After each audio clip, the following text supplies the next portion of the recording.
Evidences of evolution, ये अपना topic चालू था। पिछले वीडियो में अपन ने मॉर्फोलॉजिकल एविडेंसेस, एनाटॉमिकल एविडेंसेस और वेस्टिजियल ऑर्गन्स, ये 3 टॉपिक अपन ने देखे थे। आज अपने वीडियो में जो 3 एविडेंसेस बचे हुए हैं वो अपन देखने वाले हैं। 4th नंबर पे आ रहा अपना पैलेंटोलॉजिकल एविडेंस। सबके मन में एक क्वेश्चन आऊँगा कि मिलियन ऑफ ईयर्स एगो कौन कौन से ऑर्गेनिज्म यहाँ पे एग्जिस्ट करते होंगे या ऑर्गेनिज्म एग्जिस्ट कैसे करते होंगे। A question may arise in your mind that which organism existed million of years ago. How can we tell this? अपन ये कैसे बता सकते हैं कि कौन कौन से ऑर्गेनिज्म यहाँ पे एग्जिस्ट करते होंगे वो टाइम पे। तो इस सब के आंसर छुपे हुए हैं अर्थ के अंदर। Now this secret has been hidden in the earth. Large number of organism get buried due to disasters like flood, earthquake, volcano, etc. जब कोई डिजास्टर्स आता है, आपत्ति आती है, जैसे अभी कोरोना की आपत्ति चालू है,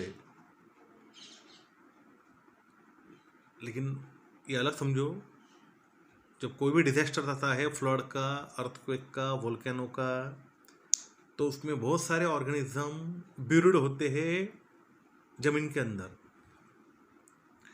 large number of organism get buried due to disaster like flood, earthquake, volcano etcetera. Remnant and impression.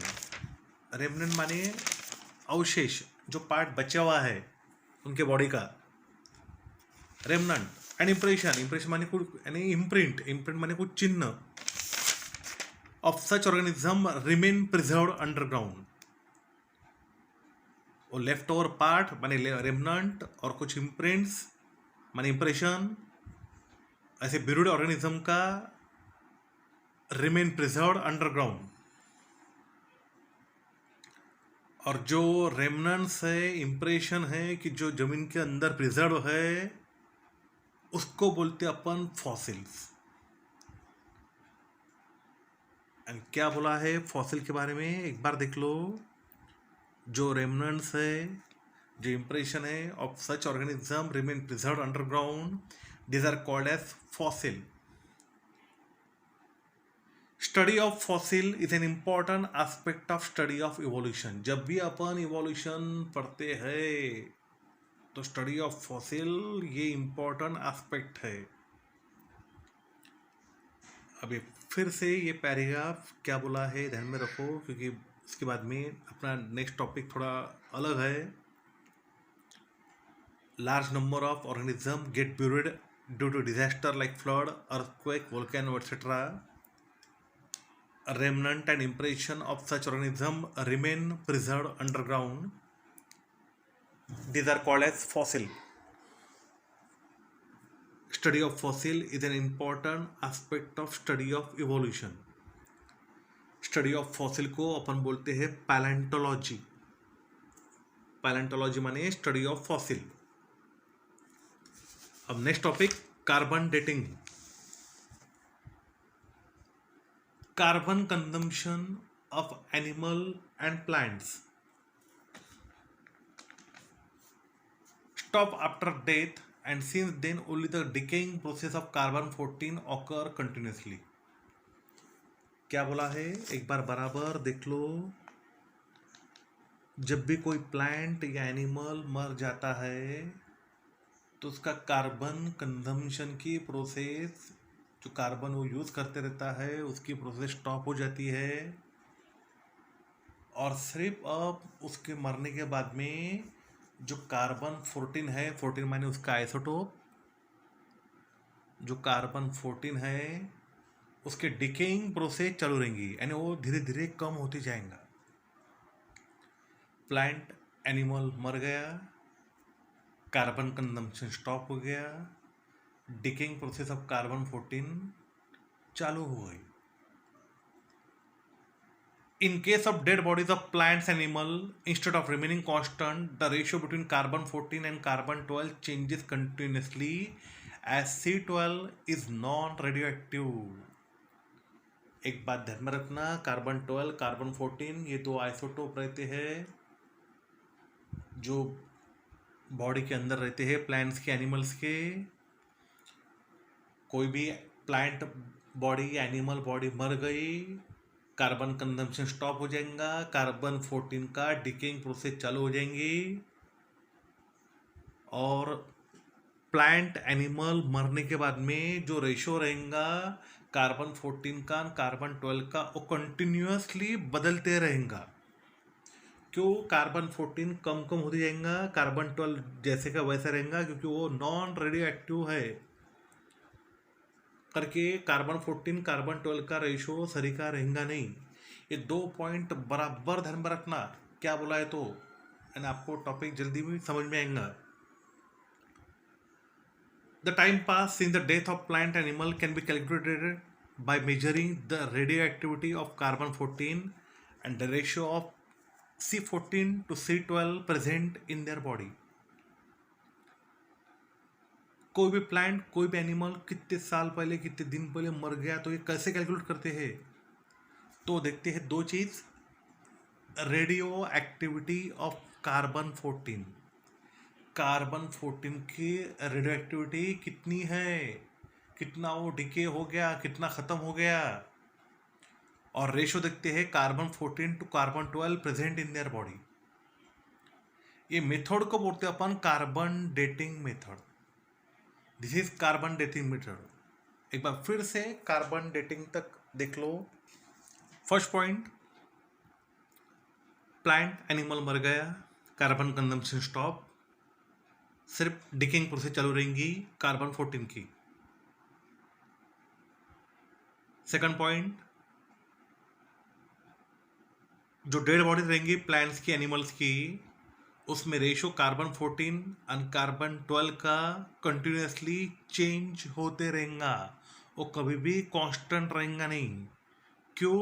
क्योंकि 14 कम कम होते जाएगा और 12 जैसे का वैसे रहेगा क्योंकि वो 12 नॉन रेडियो एक्टिव है. डेड बॉडीज प्लांट की और एनिमल की कैसे कैलकुलेट करते हैं कि कितना टाइम हो गया, कितना टाइम पास हो गया? तो मेजर करते हैं radio activity of carbon 14 and the ratio of carbon 14 to carbon 12 present in their body. This is carbon dating method. इसको बोलते हैं अपन कार्बन डेटिंग. अपन ने बहुत बार देखा होगा, अपन अलग अलग सीरियल देखते हैं तो उसमें देखा है अपन ने कि कोई भी आदमी है वो अगर मरा हुआ है, सस्पेक्टेड मरा हुआ है और उसको ब्यूड किया है तो उसकी फॉरेंसिक लेबोरेटरी में उसकी कितने साल पहले उसको ब्यूड किया गया है ये ढूंढते हैं. तो यही मेथड वहाँ पे यूज होती है. वो टाइम कितना पास हुआ ये मेजर करने के लिए वो कार्बन 14 की रेडियो एक्टिविटी दिखते हैं और रेशो दिखते हैं carbon 14 to carbon 12 present in their body. It is use in palaeontology. Palaeontology मानी स्टडी ऑफ फॉसिल, मैंने आपको पहले बताया. And anthropology for determining the age of human fossils and manuscript. क्या बोला है ध्यान में रखो. इसमें 4 वर्ड्स है जो आपको बराबर समझ में आने चाहिए. It is use in palaeontology study of fossil. Anthropology माने क्या, बराबर लिख लो, study of human societies and culture and their development. Study of human societies and culture and their development, उसको बोला अपने एंथ्रोपोलॉजी. और 2 चीज में कार्बन डेटिंग मेथड 2 इसमें काम में आती है, पैलेंटोलॉजी और एंथ्रोपोलॉजी में. तो उससे क्या मालूम होता है, determining the age of human fossil, जो आदमी के अवशेष है, फॉसिल्स है, डेड रिमेन्स पार्ट है, जो जमीन के अंदर ब्यूरिड है, प्रिजर्व है, उससे अपने को एज मालूम होती है. Determining the age of human fossil. And manuscript, मॅन्युस्क्रिप्टला मराठीत म्हणतो आपण हस्तलिखित, इंग्लिशमध्ये ए बुक और document written by hand. And कोई भी अगर किताब है जो हाथ से लिखी हुई है तो कितने साल पुरानी है ये अपने को मालूम होता.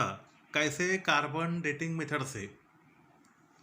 मैन्युस्क्रिप्ट हस्तलिखित, ए बुक और डॉक्यूमेंट रिटन बाय हैंड. फिर से point, it is use in palaeontology and anthropology for determining the age of human fossil and manuscript. Once the age of fossil have been determined by such technique, it became easy to deduce the information about other erstwhile organism. एक बार जो fossil है, जो dead remain parts है, as of fossil अपने को मालूम हो गई ये टेक्निक से, यानी कार्बन डेटिंग मेथड से. अपन it has become easy to deduce the information about erstwhile organism. अपने को इजी जाता है कि अपन इंफॉर्मेशन निकाल सके उसके पहले के ऑर्गेनिज्म की. erstwhile का मतलब होता है former. Once the age of fossil have been determined, एक बार एज मालूम हो गई ये टेक्निक से, it become easy to deduce the information about other erstwhile organism. It seems that vertebrates म्हणजे ज्याला पाठीचा असतो, स्पायनल बोन है जिनको vertebrates, it seems that vertebrates have been slowly originated from invertebrates. जो vertebrates है वो slowly originate हुआ invertebrates से. ये जो आपको पिक्चर बताया गया है 1.8 में, वो एक बार देख लो आप. नीचे इनवर्टिब्रेट्स है और ऊपर में आपको एओस मैमल बता रहे हैं, यानी वो वर्टिब्रेट्स है. इधर आपको कुछ इरा दिए हैं. इरा म्हणजे युग. पैलोझोइक इरा, उसका मतलब होता है एंशियंट पीरियड. मेसोजोइक इरा माने मिड लेवल पीरियड, और सिनोजोइक इरा माने recent period. Palaeozoic, ancient, mid level, Mesozoic, recent, Cenozoic. इस बात ध्यान में रखना कि पहले इन्वर्टिब्रेट्स से उनका जो ग्रुप था उसको बोलते हैं पाइसेस, बाद में एम्फीबिया आ गए, बाद में रेप्टाइल्स, बाद में रेप्टाइल से आ गए मैमल्स, बाद में मैमल से डेवलप हुए एव्स माने बर्ड्स. तो ये इनका इवोल्यूशनरी पीरियड है. ये ऐसे इवोल्यूएट हो चुके हैं एंड वर्टेब्रेट्स मिल गए अपने को इनवर्टेब्रेट्स से. ये इससे मालूम होता है स्टडी ऑफ फॉसिल के कारण. एंड जितने अपन नीचे नीचे जाएंगे अपने को सब इनवर्टेब्रेट्स मिलेंगे, और जैसे जैसे अपन ऊपर आते जाएंगे अपने को सब मैमल्स मिलेंगे जमीन के अंदर. ये स्टडी ऑफ फॉसिल से अपने को मालूम होता है. अब बाजू में आपको इंट्रोडक्शन टू साइंटिस्ट टॉपिक है, वो एक बार देख लो. Carbon dating method is based upon the radio active decay of naturally occurring C14. अपने को मालूम है कि कोई भी डेड बॉडीज प्लांट के एनिमल की रहेंगी तो उसमें डिकेइंग प्रोसेस कार्बन 14 की चालू हो जाएंगी. तो उसके ऊपर ही ये डेटिंग मेथड आधारित है. Carbon dating method is based upon the radioactive decay of naturally occurring carbon 14, और उसको डेवलप किया है Willard Libby. He has been awarded with Nobel prize. उनके लिए उनको 1960 में नोबेल प्राइज मिला ये इन्वेंशन के लिए. एंड कार्बन डेटिंग मेथड अभी 60 साल पहले ही हो चुकी है. He has been awarded with Nobel prize, sorry हाँ, नोबेल प्राइज उनको 1960 में मिला. The age of the material determined by this method are publish in the journal radio carbon. Age of the material, and कोई भी material उसका as कैसा निकलना, उसकी मेथड क्या रहेंगी, ये पब्लिश किए उन्होंने एक बुक में, उसको बोलते अपन जर्नल, और उसका बुक का नाम है radio carbon. William Libby carbon dating method के जनक है, उन्होंने ढूंढ के निकाली है. उनको 1960 में नोबेल प्राइज मिला था, आज से 60 साल पहले. और जो कुछ कि एज कैसे डिटरमाइन करना कोई मटेरियल का, ये उन्होंने लिख के रखा एक बुक में, और बुक का नाम है रेडियो कार्बन. तो एक कार्बन डेटिंग मेथड ये बराबर ध्यान में रखना. ये जो अपन ने देखा अभी टॉपिक पैलेंटोलॉजिकल एविडेंस, एक क्वेश्चन दिया गया है अपने को, question number 7th E, define fossil, explain importance of fossil as proof of evolution. तो ये क्वेश्चन उसमें कवर हो जाएगा ये टॉपिक के अंदर. नेक्स्ट टॉपिक पढ़ रहे अपन connecting link. Some plant animal show some morphological character by which they can be related to two different group, hence they are called as connecting link. कुछ प्लांट्स में, एनिमल्स में कुछ morphological character दो अलग अलग ग्रुप के बताते हैं, तो ऐसे प्लांट्स को, एनिमल्स को अपन बोलते हैं कनेक्टिंग लिंक. एंड जो भी प्लांट, जो भी एनिमल दो ग्रुप के, दो अलग अलग ग्रुप के कैरेक्टर बताएंगा, उसको बोलेंगे अपन कनेक्टिंग लिंक. क्यों, ये दोनों ग्रुप को एक में से कनेक्ट कर रहे हैं. Some plants animal show some morphological character by which they can be related to two different group, hence they are called as connecting link. तो उसमें का पहला पेरिपेटस.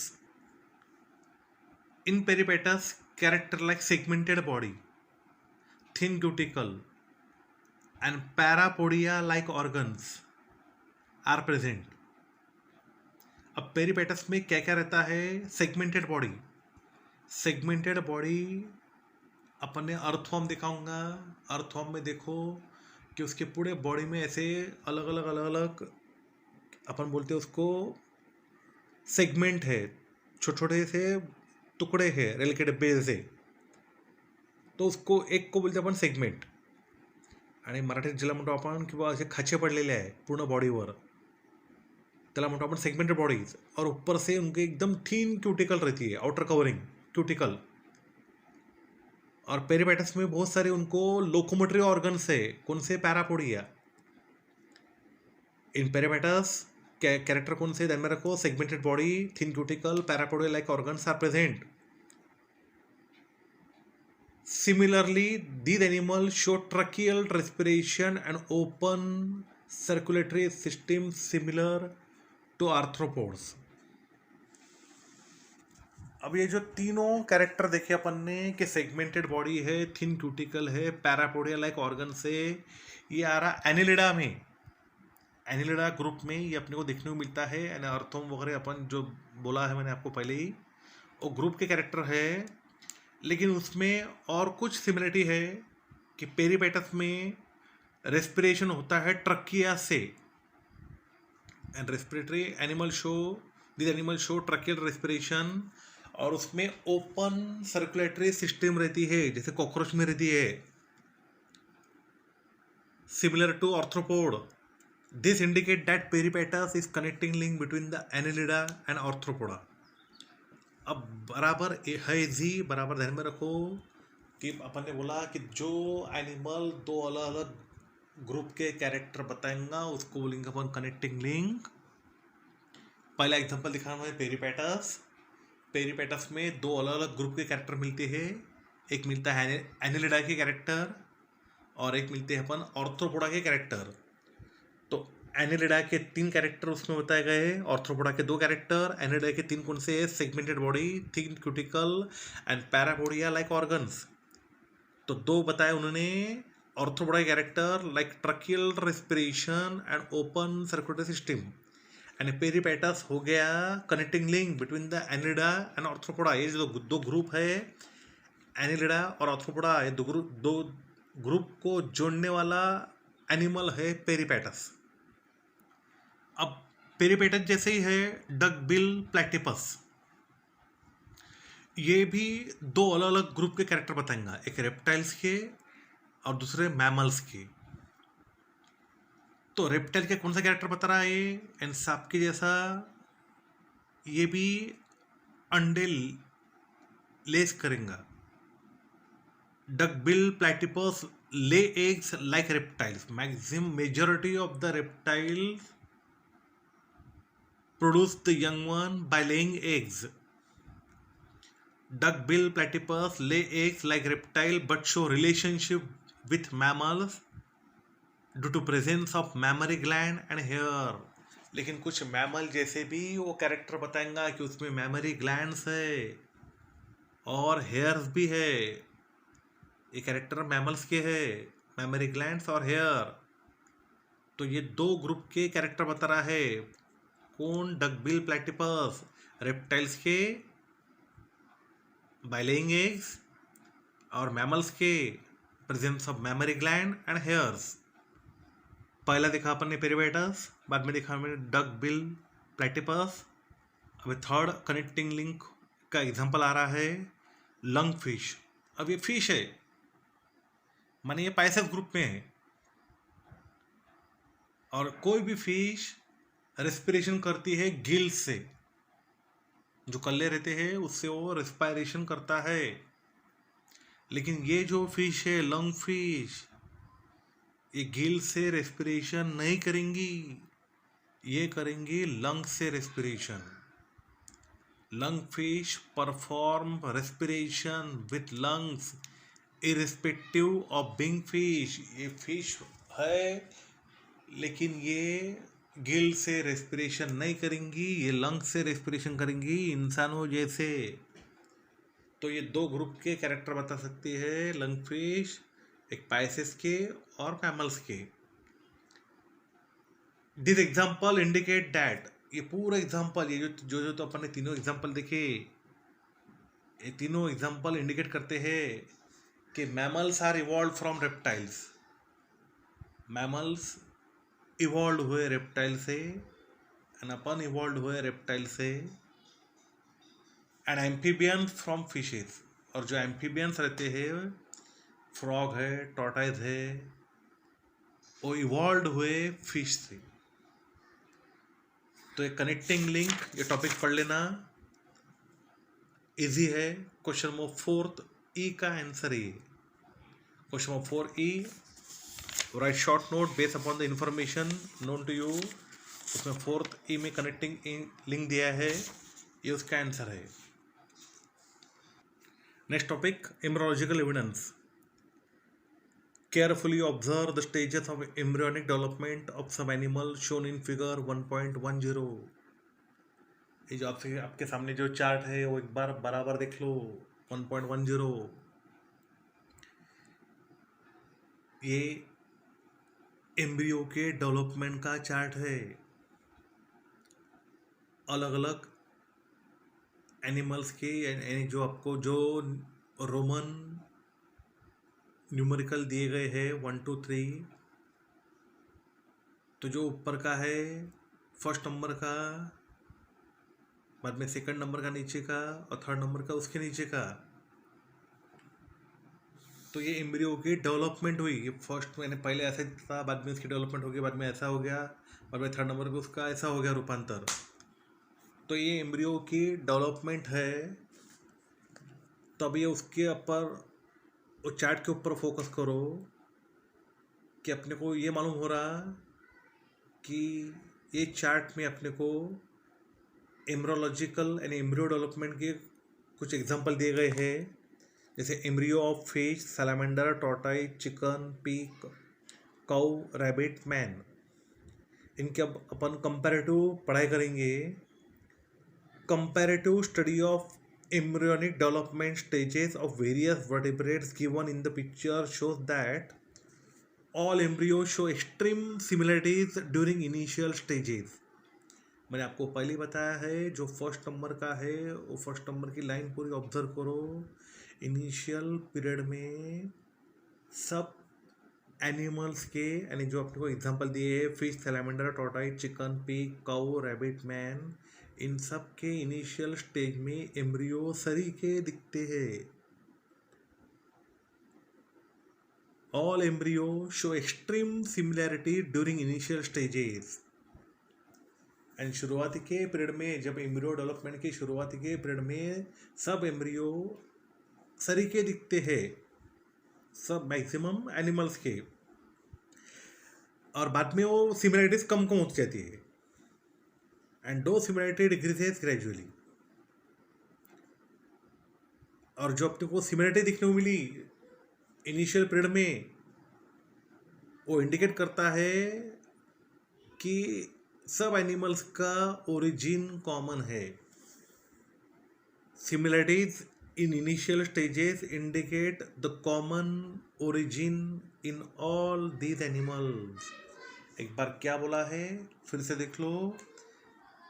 Comparative study of embryonic development stages of various vertebrates given in the picture shows that all embryos show extreme similarity during initial stages and those similarity decreases gradually.